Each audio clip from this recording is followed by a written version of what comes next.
Siema, ja jestem Insekt, jestem właścicielem chrzanowskiego Totem Studio, w którym się właśnie znajdujemy. Jestem w ProTeamie Xtreme i właśnie opowiem Wam o tych farbkach. W farbach Xtreme bardzo lubię różnorodność w ich palecie. Odpowiada mi też to, że większość kolorów jest takich bardziej stonowanych i pastelowych. Właśnie ja takie odcienie bardziej preferuję. Często też mieszam same już kolory z szarym, właśnie żeby je zrobić jeszcze bardziej troszkę takie przybrudzone i neutralne. A w ich palecie właśnie najbardziej podoba mi się to, że mam duży wybór zarówno ciepłych, jak i zimnych odcieni. Generalnie jestem wzrokowcem i jak dobieram kolory pod referencję, to po prostu sobie porównuję z referencją i wybieram kolory, które mi po prostu pasują. Nie patrzę nigdy na nazwy, czy tam są jakieś konkretne pigmenty, jakie są składy. Po prostu sobie wybieram farbkę, która mi odpowiada i właśnie to mi się najbardziej podoba w farbach z Xtreme, że mam bardzo dużo kolorów do wyboru, które mogę sobie swobodnie mieszać i wybierać te, które są najbardziej mi potrzebne do danego wzoru.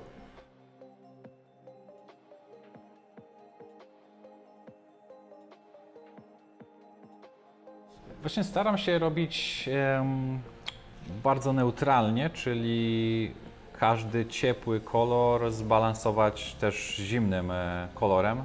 I podobnie jak z kontrastem w pracy, tak samo tutaj staram się balansować tak, żeby każdy ciepły lub zimny odcień miał swój balans.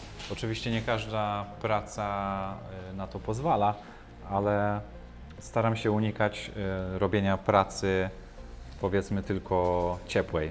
Zawsze staram się mieć jakąś kontrę do tych ciepłych kolorów i właśnie w Xtreme'ach to mi się podoba, bo mogę sobie dobrać zarówno ciepłe, jak i zimne kolory pod moją referencję i dają mi naprawdę bardzo dużą swobodę w wyborze kolorów.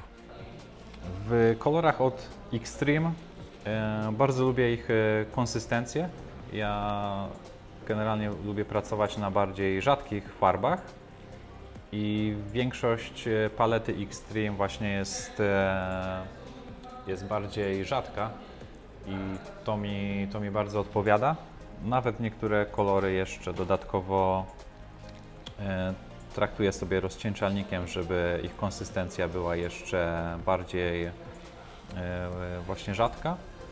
A są bardzo mocno nasycone pigmentem, więc nawet jeśli sobie je delikatnie rozcieńczę, to mają w sobie na tyle dużo pigmentu, że po zagojeniu każdy kolor jest nadal bardzo nasycony.